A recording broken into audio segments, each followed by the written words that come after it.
Good evening everyone. आवाज आ रही है? आप सभी का बहुत बहुत स्वागत है एग्जामपुर परिवार में। और आज हम लोग जो कल फॉरेस्ट का पार्ट जो देखे थे उससे आगे की ओर मूव करेंगे और चीजें जहां तक पहुंची थी जो आप लोग देख रहे थे लास्ट क्लास में, हम लोगों ने फॉरेस्ट में एवरग्रीन फॉरेस्ट का टॉपिक कंप्लीट कर लिया था। आज भी कमेंट का सेक्शन उपलब्ध नहीं रहेगा आप लोगों के साथ में। आप सब लोग कंटेंट पे पूरा का पूरा फोकस करके रखेंगे। कल भी बहुत ही शानदार कंटेंट हमने आपको प्रोवाइड किया था, आज उसके आगे हम लोग मूव करेंगे।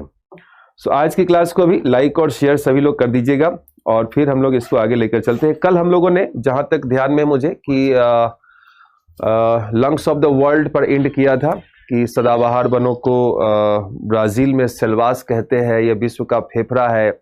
एरिया भारत का हमने करवा दिया था, ध्यान में अगर आ रहा होगा तो सभी को। यही सब हुआ था बेसिकली, जहां तक मुझे लग रहा है। एक बार आप लोग भी चेक कर लीजिएगा अपने अपने कॉपी में। ओके, आज जो टॉपिक हम लोग स्टार्ट करेंगे वो रहेगा डिसीडियस फॉरेस्ट से। अच्छा, कल हम लोग ने एक वालसा नामक वृक्ष की चर्चा किया था, जरा सा मुझे बताना, वालसा की चर्चा किया था क्या? एक बार मुझे जरा बताइएगा सभी लोग। इस एवरग्रीन फॉरेस्ट में ही, एवरग्रीन फॉरेस्ट में ही वालसा शब्द आपको एक आता है। जनरली हमने कल आपको बताया था कि जो वालसा है यहां पर एक सॉफ्टेस्ट वुड की प्रजाति है और जनरली सदाबहार वनों में कठोर लकड़ी के वृक्ष पाए जाते हैं। तो सभी 23 से सही बच्चे एक बार इस इवेंट को लाइक और शेयर कर दिए, जुड़ जाइए अपने साथ में। और ये जो क्लास चल रही है आप लोगों के लिए शानदार कंटेंट वाली क्लास है। फॉरेस्ट का मैटर अभी मैं आपको 25, 26, 27 वाले सेशन में कंप्लीट करा के दे रहा हूं, ठीक है। आइए, तो वालसा जो है सॉफ्टेस्ट वुड होता है, ध्यान रखिएगा। पूरे विश्व के संदर्भ में मुलायम लकड़ी का ये वृक्ष होता है, सबसे मुलायम लकड़ी, सॉफ्टेस्ट वुड है ये। और ये मिलता है पेरू में, एंडीज के पूर्वी तट पर, एंडीज के पूर्वी तट पर, ध्यान रखिएगा। रीजन वही है, अमेजन नदी घाटी का ही बेसिन है। रीजन कौन सा है? तो अमेजन नदी घाटी का ही बेसिन है, ये ध्यान में रखिएगा। क्लियर पॉइंट सभी को? आइए एक बार फिर से आप सब लोगों का बहुत बहुत स्वागत है। और ये जो सुबह की शुरुआत है, और good morning to you all, good morning good evening दोनों ही समय में ये आपको मिलेगा। आइए, एवरग्रीन फॉरेस्ट पेरू में एंडीज के पूर्वी तट पर ये वृक्ष आपको देखने को मिलता है। आइए नेक्स्ट जो हम लोग देखेंगे, सेकेंड नंबर पर आपके सामने जो वृक्ष आ रहा है ये है डिसीडियस फॉरेस्ट। डिसीडियस फॉरेस्ट, पर्णपाती पतझड़ वन, पर्णपाती और पतझड़ वन हमने यहां पर दिखाया। इसी को हम लोग मॉनसूनल फॉरेस्ट भी कहते हैं, मानसूनी वन भी कहते हैं। मेन जो कंसेप्ट और जो कंटेंट मैं जो आपको दे रहा हूं इस पर फोकस रखिएगा। पूरे पैक, पावर पैक क्लास चली है कल भी, और पावर पैक क्लास चलेगी आज भी और कल भी, ठीक है। पूरे 25, 26, 27 का जो ये जो 3 दिन जो आपको ये मेरे क्लासेस मिल रही हैं, तीनों ही दिन हम लोग बहुत ही पावर पैक क्लास को लेकर चल रहे हैं विदाउट कमेंट। सो डिसीडियस फॉरेस्ट पर्णपाती पतझड़ वन, मानसूनल फॉरेस्ट मानसूनी वन, और यही है आपका ट्रॉपिकल फॉरेस्ट भी होता है। यही आपका ट्रॉपिकल फॉरेस्ट भी है, उष्णकटिबंधीय वन भी है, उष्णकटिबंधीय वन भी यही। अब उष्णकटिबंधीय वन क्यों? क्योंकि इनकी जो उपस्थिति होती है ये कर्क और मकर रेखा के मध्य में पाए जाते हैं। कल जो हम लोगों ने चर्चा किया था एक स्पेशल केस में, ट्रॉपिकल में ही ट्रॉपिकल रैन फॉरेस्ट की चर्चा किया था, तो वो हमने 10 से 10 डिग्री की चर्चा किया था। बाकी ये पूरा का पूरा क्या होता है, तो उष्णकटिबंधीय वन होते हैं।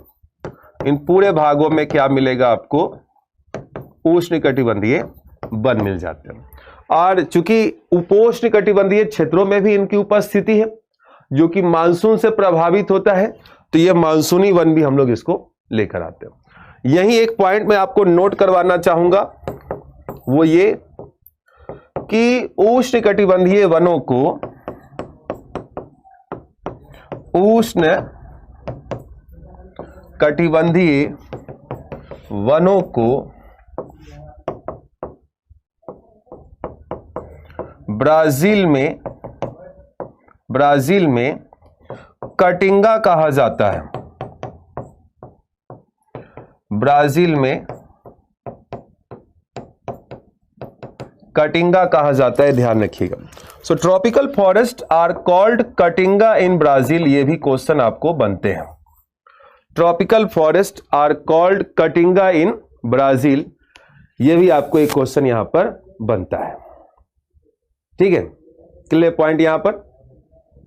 आइए अभी अब जैसे ट्रॉपिकल फॉरेस्ट जो होते हैं, उष्णकटिबंधीय वन जो होते हैं, तो हम लोगों ने देखा था कि ये ब्रॉड लीव्स होते हैं। इसके जो पॉइंट जो होंगे ब्रॉड लीव्स होते हैं। ठीक, मतलब चौड़ी पत्तियां होती हैं। तो चौड़ी पत्तियां की विशेषता, सघन वन की बात करें तो बहुत ज्यादा इतना डेंस फॉरेस्ट यहां पर होता नहीं क्योंकि बारिश की मात्रा कम हो चुकी, मगर इन भागों में भी मिश्रित प्रजाति के वृक्ष पाए जाते हैं। ये चर्चा हुई थी, मिश्रित प्रजाति के वृक्ष पाए जाते हैं। और ये भी कैसी लकड़ियां होंगी, तो कठोर लकड़ी होती है। ठीक है, ये सब इसके पॉइंट्स भी ध्यान रखिएगा। ये कठोर लकड़ी के वृक्ष है, मिश्रित प्रजाति के वृक्ष है, चौड़ी पत्तियां पाई जाती हैं। क्लियर हो गया पॉइंट यहां पर। ट्रॉपिकल, अब ट्रॉपिकल में रैन फॉरेस्ट अगर हो जाएगा तो बहुत ज्यादा डेंसिटी वहां पर वनों की हो जाएगी, सघन वन हो जाएगा, ऊंचाई बहुत ज्यादा अधिक हो जाएगी क्योंकि वर्षा की मात्रा अधिक है, वहां पर जैव विविधता अधिक पाई जाएगी, और वो सब चीजें यहां पर कम हो गई। स्पेशल फीचर है सदाबहार वन का, जिसको कि अमेजन नदी घाटी ब्राजील में सेल्वास कहते हैं। वही रीजन विश्व का फेफड़ा है जो कि मैक्सिमम ऑक्सीजन का उत्सर्जन करता है। ठीक, अब एक पॉइंट देखिए, जैसे जैसे अगर हम लोग इंडियन की बात अगर करते हैं, तो जैसे जैसे आप कोस्टल एरिया से आंतरिक भाग की ओर जाएंगे, कोस्टल एरिया से आंतरिक भाग की ओर जाएंगे, तो क्या होती है, नमी की मात्रा कम, वर्षा की मात्रा कम। हाँ, वर्षा की मात्रा भी कम, नमी की मात्रा भी कम। अगर आप कोस्टल एरिया, तटीय क्षेत्रों से आंतरिक भाग की ओर जाते हैं तो, और ऐसी स्थिति में आप देखेंगे कि तटीय क्षेत्रों से, लिख के रखिएगा, आंतरिक भाग की ओर जाने पर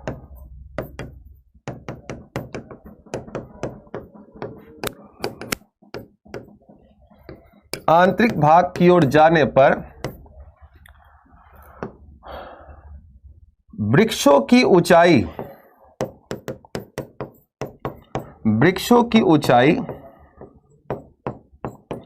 कम होते जाती है। ये एक स्पेशल पॉइंट मैंने आपको बताया है। जैसे जैसे आप बंगाल से बिहार, बिहार से पूर्वी यूपी, पूर्वी यूपी से पश्चिमी यूपी, दिल्ली की ओर आएंगे,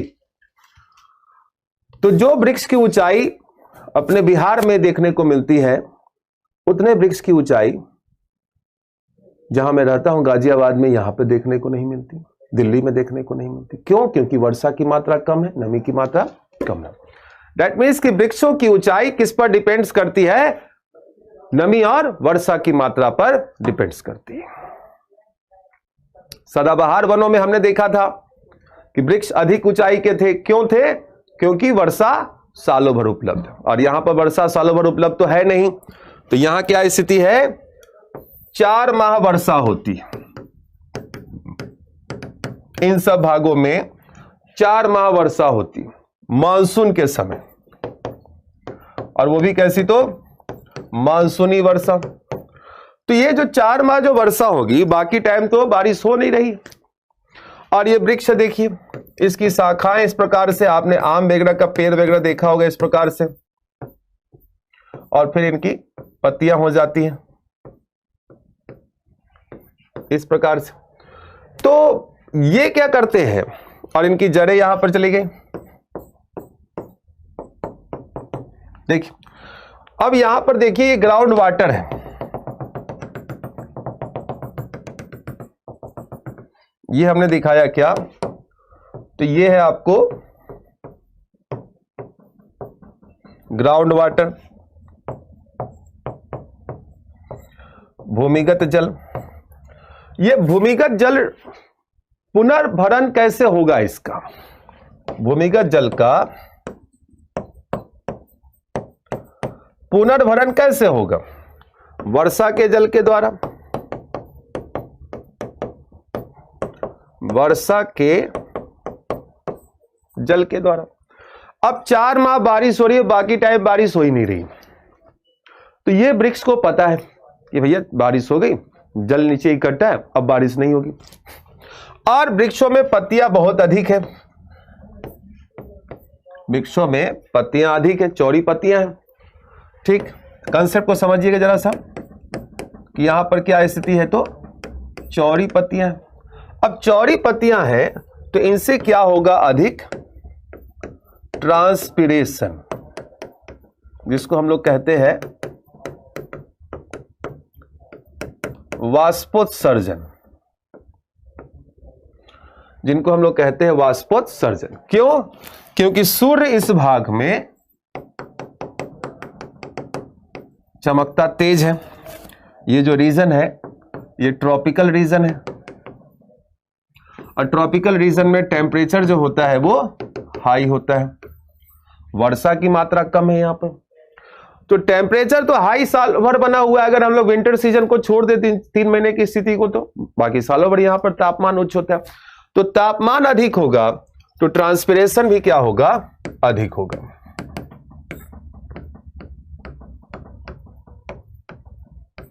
तापमान अधिक तो वाष्पोत्सर्जन भी अधिक। अरे हाँ कि ना? और जब ये ज्यादा वाष्पोत्सर्जन करेगा, वाष्पीकरण प्लस उत्सर्जन इसका होता है, ध्यान रखिएगा। वाष्पीकरण प्लस उत्सर्जन। तो ये ज्यादा मात्रा में ग्राउंड लेवल का यूज कर लेगा। अब ग्राउंड लेवल का यूज कर लेगा तो ग्राउंड वाटर क्या हो जाएगा? नीचे। अगर ज्यादा पत्तियां रह गई, ज्यादा मात्रा में ग्राउंड वाटर का यूज कर लिया, तो ग्राउंड वाटर नीचे हो जाएगा और नमी की मात्रा इसको पहुंच नहीं पाएगी, फिर ये सूख कर मर सकता है। अरे हाँ कि ना? बताओ जरा सा, नमी की मात्रा अगर नहीं पहुंचेगी इसको, तो ये पेड़ सूख कर मर सकता है। तो इसलिए दे सेट देयर लिप्स, ये क्या कर रहे हैं? यहां पर अपने पत्तियों को गिरा देंगे। ये क्या करते हैं? पत्तियों को गिरा देते हैं, और यही कहलाता है पर्णपाती, पतझड़, पत्तियों का झरना। और पर्ण मतलब पत्ते, और पाती मतलब गिरना, पत्तों का गिरना। ये वृक्ष की विशेषता है कि ये वृक्ष अपने पत्तों को गिरा देते हैं। अगर हम लोग विशेषता की बात करें, वर्ष में एक बार यह अपने पतझड़ में, पतझड़ की हम लोग बात करें, वर्ष में एक बार पतझड़ में यह अपने पत्ते को गिरा देते हैं, गिरा देते हैं। इतना गिरा देगा तो पूरा के पूरा वृक्ष में एक भी पत्ता भी देखने को नहीं मिलता। और ये भी मत सोचिएगा कि एक बार में ऐसे करके सब गिरा देगा, थोड़ा थोड़ा थोड़ा थोड़ा गिराते गिराते पूरी तरह से सारे पत्ते एक वृक्ष से समाप्त हो जाएंगे। और फिर आता है बसंत का समय। जब बसंत आएगा तो इनमें नए पत्ते नए फूल खिलने शुरू हो जाएंगे, नए पत्ते नए फूल खिलने शुरू हो जाएंगे बसंत काल में। तो 2-3 मिनट टाइम तो निकाल दिया ना इसने, अरे हाँ कि ना, धीरे धीरे करके सोचिए जरा सा, बहुत स्मार्ट वृक्ष है ये आपके क्षेत्र में ही। आप सब जितने भी नॉर्थ बेल्ट के बच्चे हैं, सभी के घरों के आसपास में यही वृक्ष आपको देखने को मिलता है। पतझड़ वन, पर्णपाती वन, नीम, शीशम, महुआ, सागवान, बरगद, पीपल, जो भी आप जानते हैं, आम। ठीक है, तो ये इसकी विशेषता है, ये ध्यान रखिएगा जो हम लोगों ने अभी चर्चा की कि क्यों अपने पत्तियों को गिरा देते हैं, क्योंकि ग्राउंड वाटर नीचे ना हो जाए और ये वृक्ष सूख कर मर जाए। अब पत्ते गिर गए तो वृक्ष तो बच गया ना, क्योंकि छाल से भी उत्सर्जन हो सकता है। ठीक है, तो ये पूरा कंसेप्ट आपको ध्यान रखिए। और वर्षा के द्वारा जल पुनर्भरण होता है बेसिकली, और वर्षा ही होती है 4 महीने। आइए नेक्स्ट हम लोग आएंगे, ये तो विशेषता होगी, ये भी कठोर लकड़ी के वृक्ष है, मिश्रित प्रजाति के वृक्ष है। अब इनके वृक्षों के प्रकार को देखिए जरा सा। वृक्षों के प्रकार को हम लोग यहां पर देखते हैं, जिसमें आप देखेंगे आम, नीम, शीशम, महुआ, शीशम इसमें भी आ जाता है, ऐसे ये सदाबहार में भी रख लेते हैं हम लोग, रोजवुड। देन साल, सागौन, बरगद, पीपल, महुआ, मतलब जो भी नाम आपके क्षेत्र में मिलते हैं सब लिख रखिए। बरगद को हम लोग बैनियन ट्री कहते हैं, सागौन को टीक वुड कहते हैं, बहुत ही सागौन का फर्नीचर में यूज होता है, रेलवे में।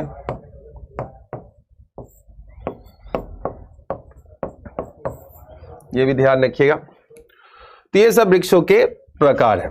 भारत के क्षेत्र कौन से हो जाएंगे, भारत के क्षेत्र कौन से हो जाएंगे? अच्छा हाँ, यहां पर मैं इसके 2 डिवीजन भी कर दूं, इनके प्रकार भी 2 डिवीजन होंगे। पहला देखिएगा, जहां पर 150 से 200 सेंटीमीटर बारिश होगी, और जहां 100 से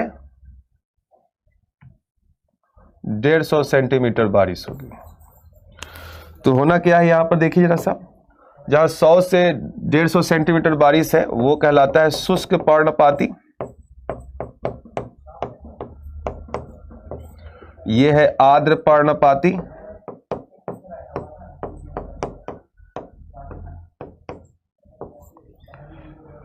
इसको हम लोग ह्यूमिड डिसिडियस कहते हैं,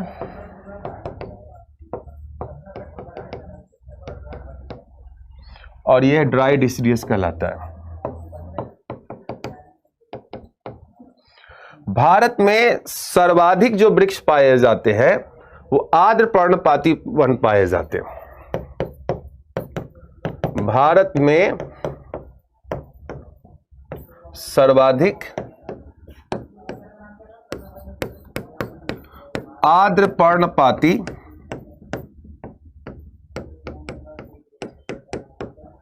वन पाए जाते हैं। ठीक है, भारत में सर्वाधिक आर्द्र पर्णपाती वन पाए जाते हैं। क्लियर पॉइंट यहां तक सभी को? अरे हाँ कि ना बताइए, यहां तक क्लियर है?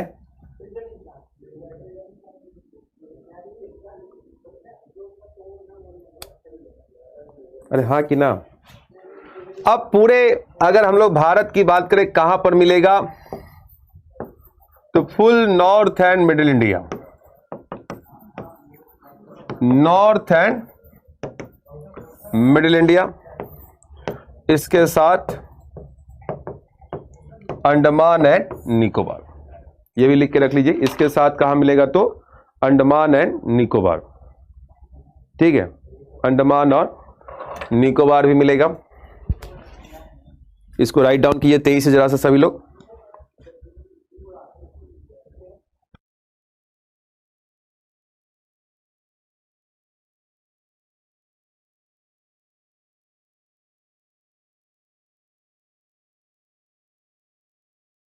इसको राइट डाउन कर लीजिए।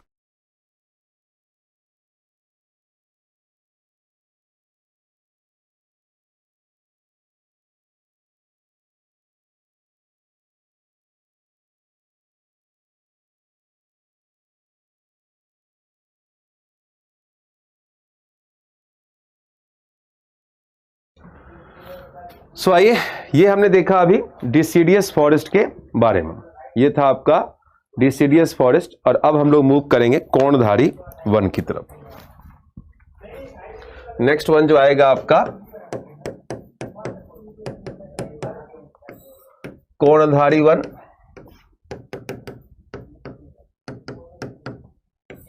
शंकुधारी वन, शीतोष्ण वन। इसी सब में आपके एक सीरीज बनेंगे, कौन से? Alpine one. ठीक है, तो ये हो जाएगा आपका कॉनिफोरस फॉरेस्ट,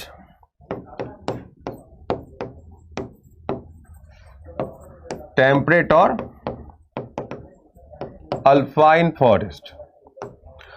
इन वनों की अगर हम लोग चर्चा करें तो इन भागों में तापमान की क्या स्थिति है और वर्षा की क्या स्थिति है, इस पर हमें विचार करने की जरूरत है सबसे पहले। तो ये तापमान हो चुका है कम और वर्षा की मात्रा होती है 100 से 150 सेंटीमीटर, 100 से 150 सेंटीमीटर। इसमें भी अगर हम लोग चर्चा करें तो शीतोष्ण सदाबहार वन हो जाते हैं और शीतोष्ण पर्णपाती वन हो जाते हैं। यह भी चीज ध्यान रखिएगा। यहां भी अगर हम लोग इसको चर्चा करना चाहें तो शीतोष्ण सदाबहार एंड शीतोष्ण पर्णपाती। अब आप कहेंगे यहां पर ऐसे कंसेप्ट कैसे आ गए? तो जो तटीय क्षेत्रों के पास में, ध्यान दीजिए, जैसे कि ब्रिटिश टाइप क्लाइमेट हो गया, मान लीजिए यहां हमने दिखाया कौन सा? ब्रिटिश टाइप क्लाइमेट, ब्रिटिश तुल्य जलवायु। इन भागों में वर्ष भर वर्षा होती है, इन भागों में वर्ष भर वर्षा होती है। तो यहां पर क्या पाया जाएगा? शीतोष्ण सदाबहार वन। और वही अगर महाद्वीपों के आंतरिक भागों में चले जाएंगे, महाद्वीपों के आंतरिक भाग में अगर हम लोग चले जाएंगे तो ये हो जाएगा शीतोष्ण पर्णपाती वन। तो कोणधारी वन के भी हम लोग इस प्रकार से भी डिवीजन दिखाते हैं, सदाबहार और पर्णपाती। ठीक है, तापमान यहां पर जो होता है कम, वर्षा की मात्रा भी हो जाती है कम, लेकिन तापमान के कम होने और वर्षा की मात्रा 100 से 150 सेंटीमीटर होना भी बहुत ज्यादा अच्छा सूटेबल कंडीशंस प्रोवाइड कर देता है। अब ये जो क्षेत्र जो होते हैं, मैं बताना चाहूंगा इनकी विशेषताओं को। देखिए, ये जो वृक्ष जो होते हैं इस प्रकार से, देखिए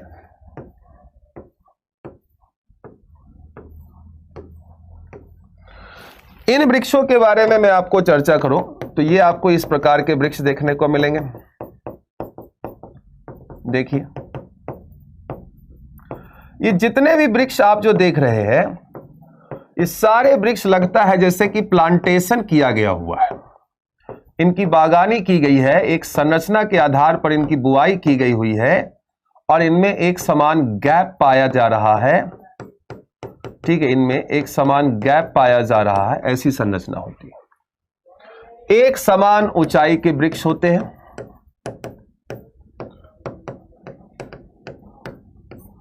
अगर 80 फीट की ऊंचाई है और ये अगर सीडर है, देवदार है, जो कि अधिक ऊंचाई पर पाया जाएगा। देवदार का वृक्ष जो होता है थोड़ा ऊंचाई उसकी अधिक होती है, ठीक है, और अधिक ऊंचाई पर पाया भी जाता है। तो सारे वृक्ष 80 फीट के होंगे, एक बराबर ऊंचाई के वृक्ष होंगे। तो ये जो वृक्ष जो होते हैं ये एकल प्रजाति के वृक्ष हैं, ये जो वृक्ष जो आप दिखा रहे हैं ये एकल प्रजाति के वृक्ष है,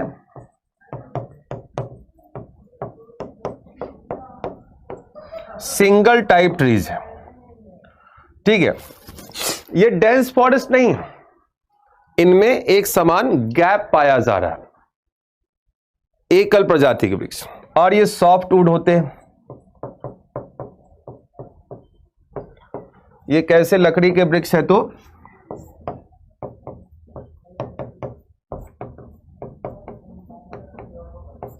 मुलायम लकड़ी के वृक्ष है।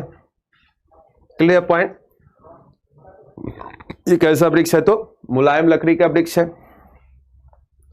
इन वृक्षों की ऊंचाई अधिक होती है, यह भी आप ध्यान में रखिएगा।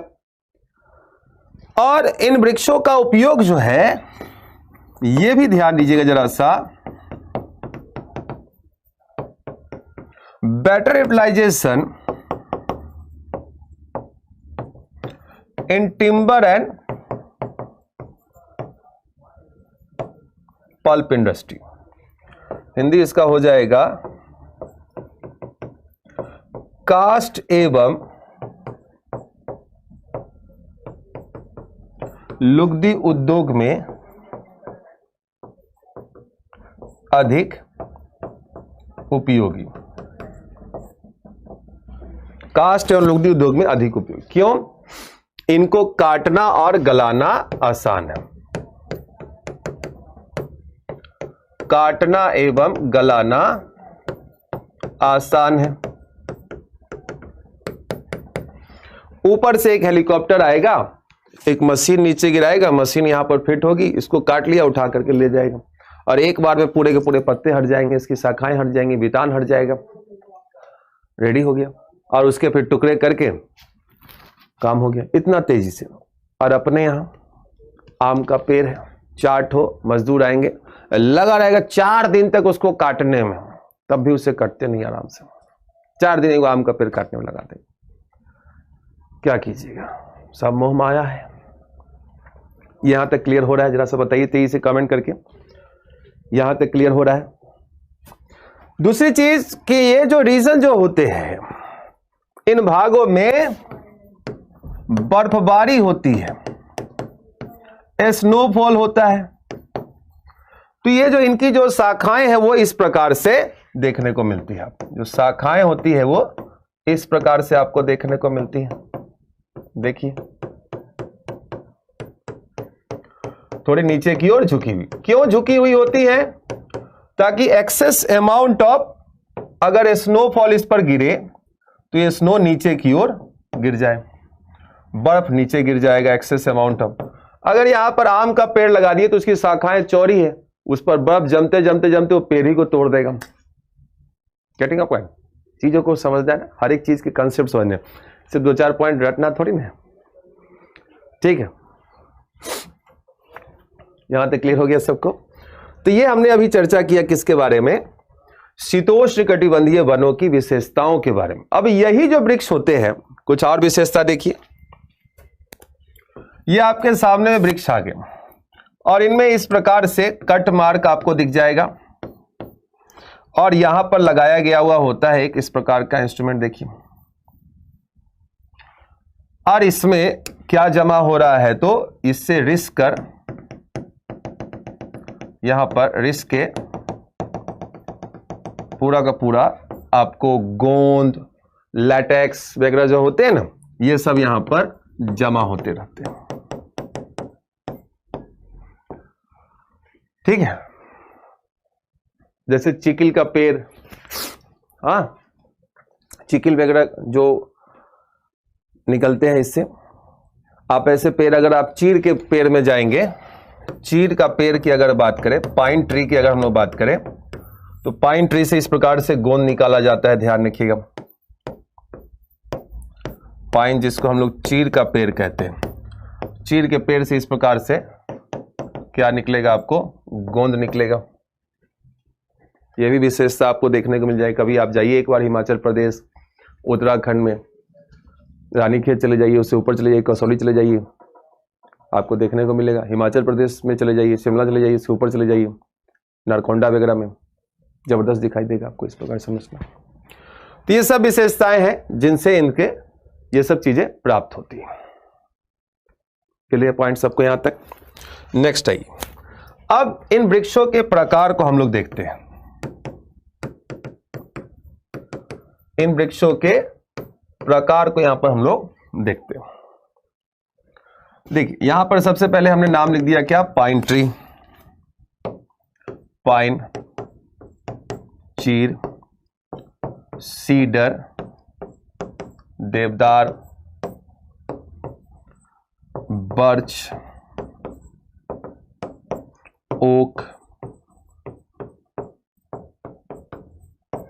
जूनिपर,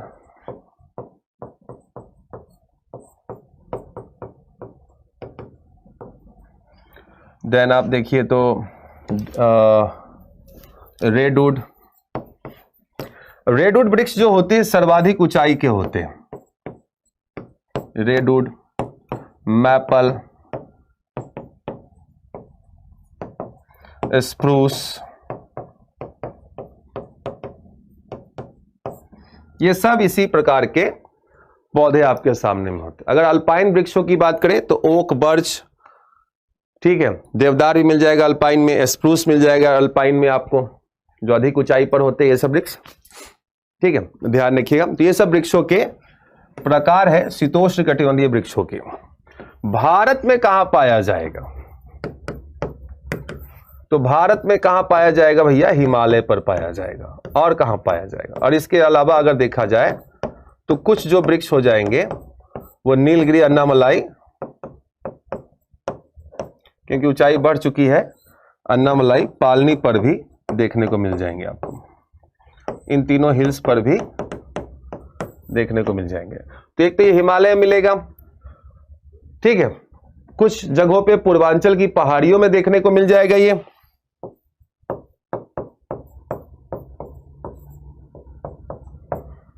ईस्टर्न हिल्स में देखने को मिल जाएगा, और इन सब में भी आपको देखने को मिल जाएगा।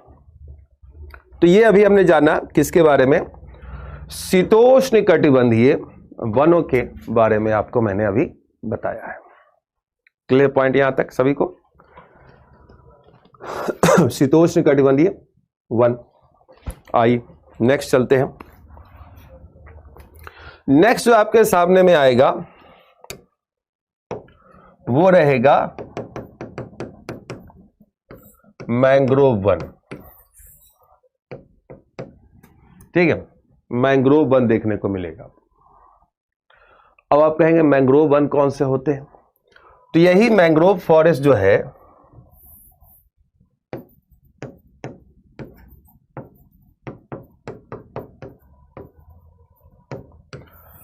इसी को हम लोग कहते हैं डेल्टाई फॉरेस्ट, इसी को हम लोग कहते हैं टाइडल फॉरेस्ट। यही डेल्टाई वन है और यही ज्वारीय वन भी है। इसे गरान वन भी कहा जाता है।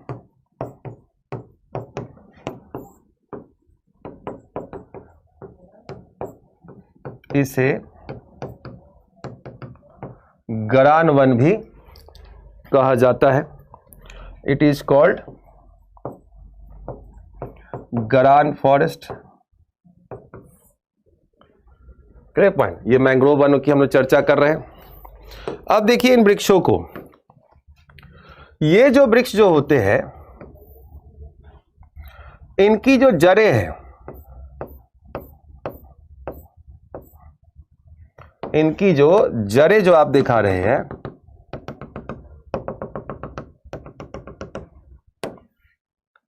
ध्यान दीजिएगा इस प्रकार से,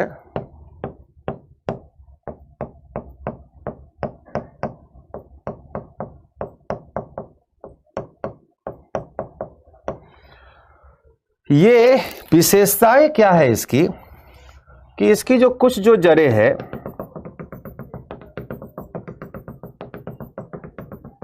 देखिए, कुछ जो जड़ें हैं वो तो आपको सॉइल में है, ये सॉइल का भाग है, ये पूरा का पूरा सॉइल हमने दिखा दिया। कुछ जो जड़ें है वो वाटर में है और कुछ जो जड़ें है वो एयर में है। और ये रही वृक्ष।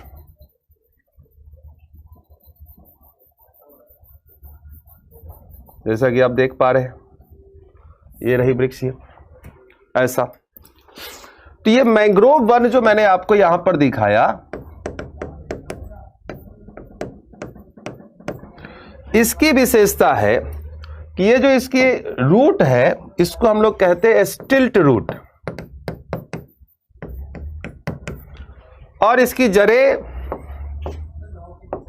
मृदा में है, जल में है, वायु में है। स्पेशल फीचर है, ये ध्यान दीजिएगा, एकदम स्पेशल। मैंग्रोव वन कहां पर मिलेंगे? तो जहां पर जल का जमाव होता है, जो ब्रैकिस रीजन होते हैं। अगर मैं आपको बताना चाहूं,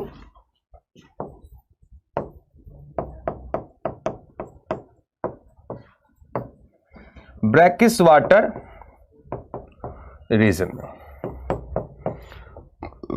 हल्के खारे जल में,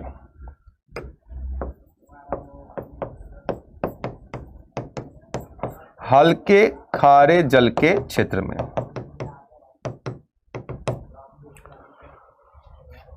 रीजन कौन सा?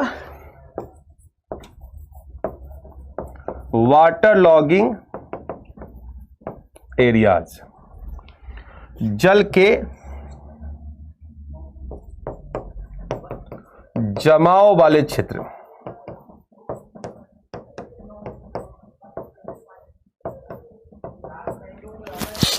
जल के जमाव वाले क्षेत्र ध्यान में रखिएगा। स्पेशल है, सभी लोग विशेष रूप से ध्यान दीजिए जरा सा। मैंग्रोव वन जो होते हैं यही गरान वन है, यही डेल्टाई वन है, यही ज्वारीय वन है। इसी को हम लोग कच्छ वनस्पति भी कहते हैं। यही आपका क्या बन जाएगा? कच्छ वनस्पति भी बन जाएगा, ये भी ध्यान रखिएगा। इसी को हम लोग कच्छ फॉरेस्ट भी कहते हैं।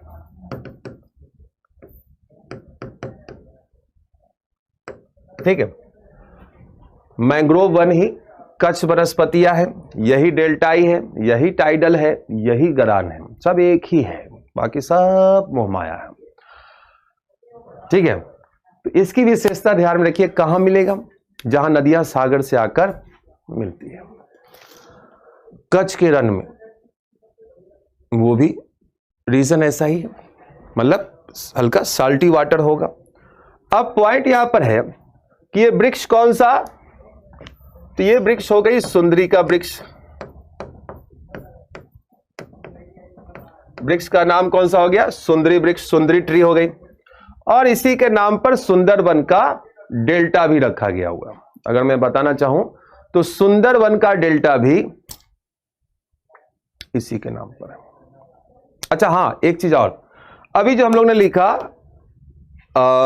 इनके बारे में, तो भारत में चूंकि ये पर्वतों पर पाए जाते हैं, ध्यान रखिएगा, शीतोष्ण वन जो है भारत में पर्वतों पर पाए जाते हैं, तो इनको हम लोग पर्वतीय वन में लेते हैं।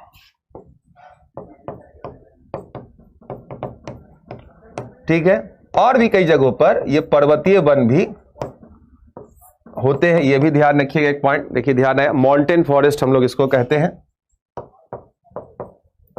माउंटेन फॉरेस्ट हम लोग इसको कहते हैं। क्लियर पॉइंट, ये भी ध्यान रखिएगा।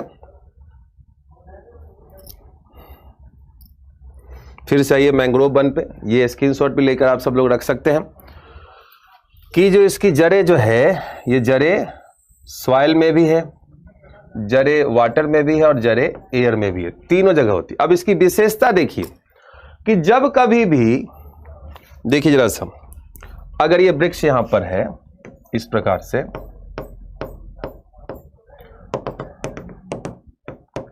ठीक, अब जब कभी भी मान लीजिए कि ज्वार आएगा, हाँ ये तो ये रीजन हो गया इसका, और ये ऊपर की ओर इसका जलीय भाग भी हो गया। देखिए, तो जब कभी भी ज्वार आएगा इस प्रकार से, ज्वार भाटा आपने नाम सुना होगा, ज्वार आ जाए, चक्रवात आ जाए, तो अधिक मात्रा में जल, अधिक मात्रा में जल तटीय क्षेत्रों की ओर गति करता है, तटीय क्षेत्रों की ओर गति करता है। अब जब ज्यादा तेज गति से ये जल जब मूव करेगा, कब? टाइड और साइक्लोन के समय, टाइड और साइक्लोन के समय। तो ज्यादा तेज गति से जब मूव करेगा तो क्या होगा भैया? तो स्थिति यह बनेगी कि अगर यहां पर आम का पेड़ हो तो वो उखड़ जाएगा, लेकिन यहां पर जल जो है इस प्रकार से मूव करेगा। देखिए ये जल इस प्रकार से आपको मूव कर गया, तो ये वृक्ष वहां पर मृदा संरक्षण का काम करते हैं। ध्यान रखिएगा, ये वृक्ष जो है ये मृदा संरक्षण से काम करते हैं। तो ये भी लिख के रखना है आपको, मैंग्रोव वन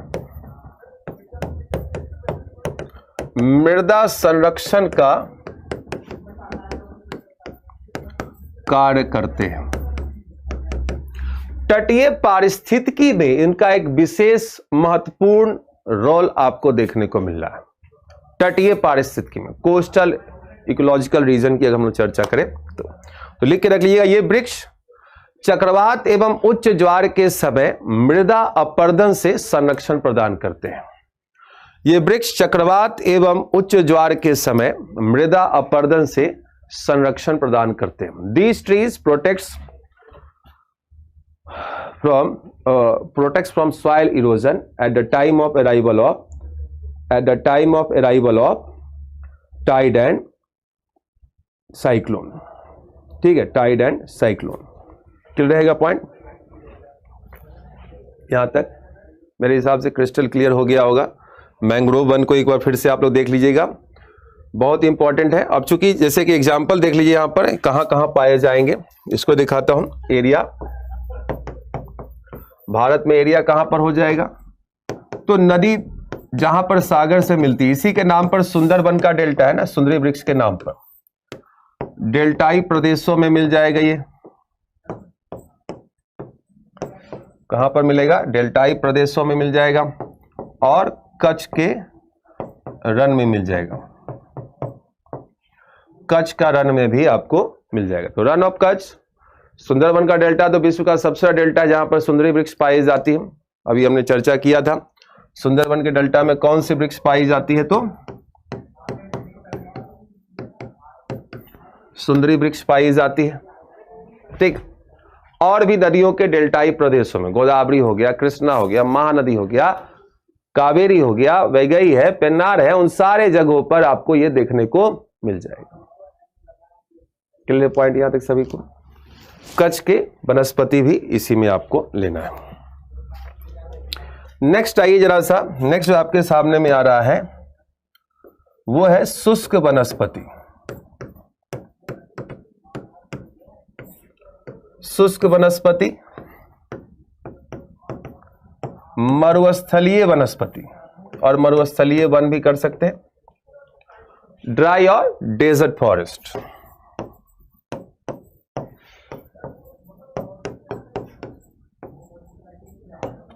ड्राई और डेजर्ट फॉरेस्ट हो जाएगा। Clear point? ड्राई और डेजर्ट फॉरेस्ट हो जाएगा। इन भागों में तापमान तो हाई होता है, मगर वर्षा की मात्रा क्या हो जाती है, तो कम। वर्षा की मात्रा कम हो जाती है। दो प्रकार से देखिए, पहला जो आप दिखाएंगे 50 से 75 सेंटीमीटर, दूसरा जो आप दिखाएंगे 25 से 50 सेंटीमीटर। क्योंकि 25 सेंटीमीटर से कम होगा तो फिर तो झाड़ी भी देखने को नहीं मिलेगा वहां पर। ठीक है, इसी को आप थॉर्नी श्रब्स भी लिखते हैं। थॉर्नी बुशेस, थॉर्नी श्रब्स, यही सब हो जाए, कटीली झाड़ियां।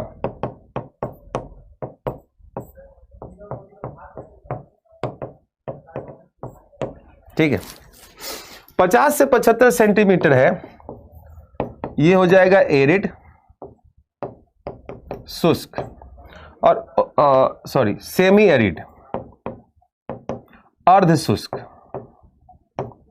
और 25 से 50 वाला टोटली हो जाएगा क्या, शुष्क और एरिड। तो मरुस्थलीय वनस्पति को भी हम लोग शुष्क और अर्ध शुष्क में विभाजन कर रहे हैं यहां पे, ठीक है, शुष्क और अर्ध शुष्क में हम लोग विभाजन कर रहे हैं, यह भी ध्यान रखिएगा। इन वृक्षों की क्या विशेषता है कि ये जो वृक्ष है इनकी ऊंचाई कम और इनकी जड़ें जो है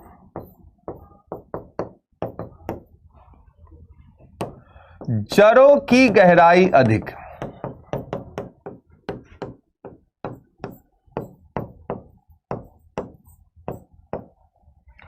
जड़ों की गहराई अधिक। ये मांसलदार होते हैं, पल्पी होते हैं, ठीक है, ये मांसलदार पल्पी आपके सामने में होंगे। ये कांटेदार होते हैं, कांटे पाए जाते हैं इसमें। ऊंचाई इनकी कम क्यों होगी, क्योंकि इस भाग में तापमान अधिक होता है, तापमान हाई है और वर्षा रिलेटिवली कम है। अब पॉइंट यहां पर बनता है कि ये जो वृक्ष है इनके जड़ों की गहराई अधिक क्यों हो जाती, इनके जड़ों की गहराई अधिक क्यों हो जाती है यह भी आपको बताना है।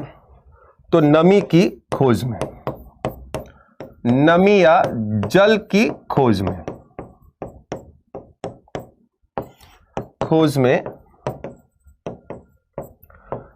वृक्ष अपने जड़ों की गहराई को बढ़ाते हैं।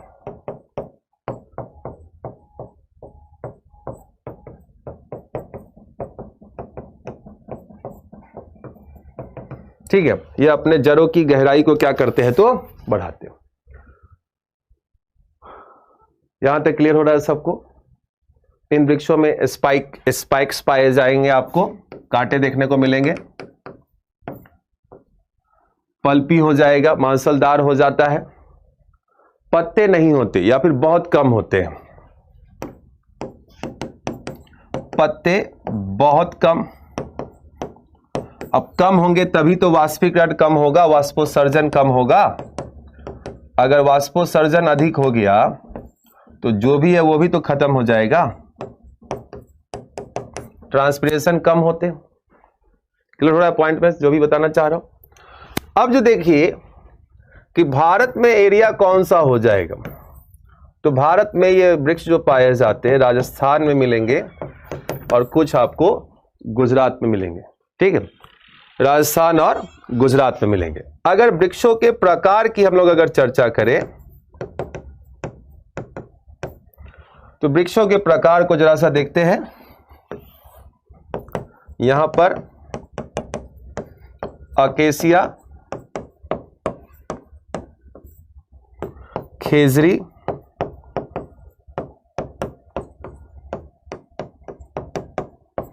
बबूल, कीकर,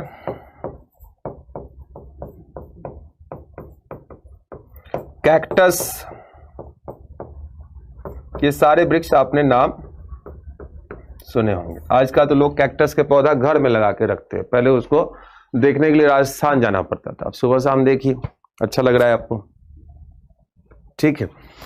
तो ये सब वृक्षों के प्रकार है जो मोस्टली अकेसिया से क्वेश्चन यहां पर पूछा जाता है, ये इंपॉर्टेंट है, ठीक है, ये भी ध्यान में रखिएगा। एंड द लास्ट जो इसमें हम लोग देख रहे हैं एक वृक्ष जो वो रहेगा टैगा वन। भी देखिए चर्चा हुई थी, टैगा वन कुछ और नहीं, ये समशीतोष्ण वन ही है। यह केवल उत्तरी गोलार्ध में, यह केवल उत्तरी गोलार्ध में पाए जाते हैं एरिया जो इसका हो जाता है 60 डिग्री से और 60 डिग्री नॉर्थ लैटिट्यूड से 70 डिग्री नॉर्थ लैटिट्यूड, केवल और केवल नॉर्थ हेमिस्फेयर में यह पाया जाएगा। समशीतोष्ण प्रकार का वन है टैगा वन। रूस, साइबेरिया रूस में इसे वन वही होंगे, वही मैपल, वही स्प्रूस, वही ओक बर्च यहां पाए जाएंगे साइबेरिया में। और साइबेरिया रूस कर लीजिए, रूस में इसे बोरियल वन कहते हैं। भारत में कहां पाया जाएगा तो हिमालय, भारत में हिमालय पर पाया जाता है। एक चीज ध्यान रखिएगा कि साउथ में क्यों नहीं पाया जाएगा, तो साउथ में 40 डिग्री साउथ लैटिट्यूड के बाद तो लैंड एरिया है ही नहीं, सिर्फ ओशियन ही ओशियन यहां पर आपके सामने में। और 55 डिग्री अर्जेंटीना वाला चिली के बाद तो कुछ है ही नहीं, तो इसलिए तो 60-70 डिग्री पर मिलना है ना, तो ये तो मिलेगा ही नहीं ऑब्वियस बात है। टैगा वन केवल और केवल उत्तरी गोलार्ध में पाए जाते हैं, इसका स्पेशलिटी है। इसे बोरियल वन कहते हैं, इसका स्पेशलिटी है। भारत में कहां पर मिलेगा तो हिमालय पर पाया जाएगा 60 से 70 डिग्री नॉर्थ लैटिट्यूड। ये है कैसा, तो समशीतोष्ण वन होते हैं। तो यही इतने वन के प्रकार आपको मैंने अभी दिखाए हैं यहां पर। नेक्स्ट क्लास में हम लोग घास स्थल को लेकर चलेंगे। 25, 26, 27 तीनों दिन की जो पावर पैक क्लासेस है ये विदाउट कमेंट आपको अवेलेबल करवाई जा रही है। कंटेंट पर आपको फोकस करने की यहां पर बेसिकली जरूरत है। तो जुड़े रहिए हमारे साथ में और फिर आप लोगों से मुलाकात होती है।